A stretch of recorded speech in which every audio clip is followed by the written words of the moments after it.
Hello, my name is Janine Rosche, and I am the author of Aspen Crossroads. This is the first book in the Whisper Canyon series set in fictional Whisper Canyon, Colorado. Thank you so much to Tony for inviting me on to share a quick excerpt from my book, which just released on August 24th. I'm going to pick up the story in chapter 2. At this point, my hero and heroine, Jace and Haven, have already met very briefly at the farmer's market, and this takes place just after their meet cute. Jace Daring placed the box of chicks in the back of his pickup truck next to the potted rose bush and the wooden tractor toy for Elijah. That's who he needed to think of: Elijah, Rosalie, Jillian, Sunny, not the brunette in the chick tent.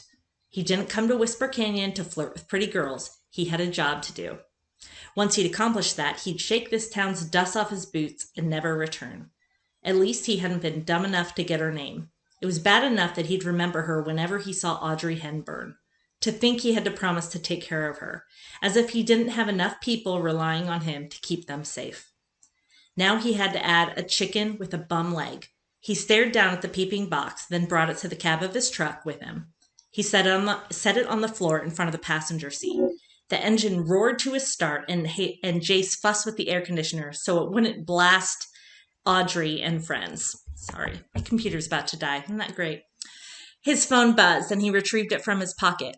Terrence calling on a Saturday. Jace didn't mind. The guy was much more than a boss, and Jace owed him everything.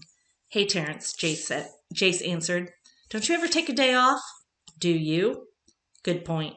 Jace checked the time on the dashboard's display. This farmer's market trip had taken longer than he'd planned. Now he'd be making up for the lost time after sunset. "Did you get a meeting with the mayor?" Terrence asked. "Wednesday at 9. I can only imagine what tricks he'll try now." "Jace, if I'd had any idea you'd face so much opposition, I wouldn't have sent you to Whisper Canyon for this assignment." "Yes, you would have." "You aren't you if you aren't barging in on my life somehow."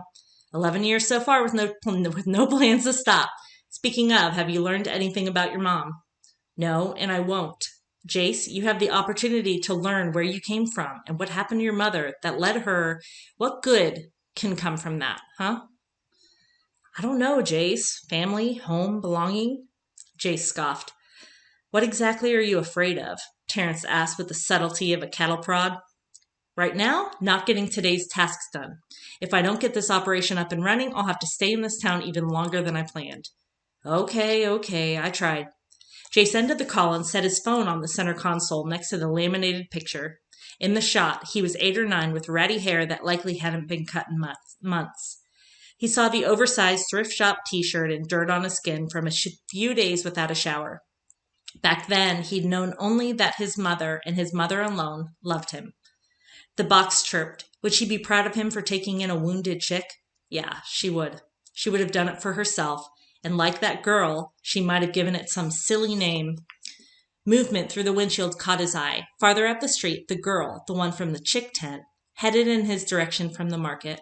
She walked beside a raven-haired woman who wore something kitschy, but his girl was the real deal, dressed simply in shorts and a sleeveless blouse. Boy, she was pretty. The thought made him grit his teeth. He needed to be better than other men. Jace prepared to shift his car into reverse, but a man appeared from the alleyway. The women startled, and the retro-dressed one dropped a bouquet of flowers. The man lunged at the chick girl, seizing her. Adrenaline propelled Jace from his seat, and seconds later he was on the sidewalk running. The man looked back at Jace, then released his hold on the girl just in time for Jace to plow into him. The force pinned the man's back against the brick wall of a storefront, and Jace held his forearm to the guy's throat. Jace and the man were about the same height and build. Even if he couldn't keep him long enough for the cops to get him, a few seconds would allow the women to escape. Except they weren't escaping. In fact, the girl he'd met tore at Jace's arm. "Stop, please stop." But Jace didn't stop. "You like to hurt women, do you?" A blow nailed Jace's cheekbone, making him fall back. A pair of arms circled his neck, choking him. The other girl? His girl pressed her hands against Jace's chest. "Please, he's my brother." Jace breathed hard as he unsuccessfully tried to unpeel the other woman's arms from around his neck. "Let go, Rarity. I know him," the girl said to the one giving the chokehold. "You know this jerk?" The brother shook out his fist. "Yes. No, not really," the girl said. "We met in the hatchery with the chickens." As soon as the arms around his neck released, Jace found his voice. "This guy is your brother? He was hurting you." An only child, Jace didn't know about sibling relationships. This couldn't be normal, could it? The girl rolled her eyes. Twins. Her hands relaxed against Jace's chest, but didn't move otherwise. And he didn't hurt me. He was messing around. Of course I wasn't hurting her. Go back to where you came from, Captain America. Ignoring the taunt, Jace leaned a bit closer to her. If I walk away, you'll be safe? How many times had he asked women across the country that exact question? Her hand slid off him. She nodded. I'm sorry, Jace said to the man, then peered down into the girl's soothing eyes. I'm sorry. You're already forgiven, she said quietly. Thanks for looking out for me. I'd forgotten nice guys existed. He lingered in her gaze longer than he should. Then, embarrassed, Jace turned and trudged back to his truck.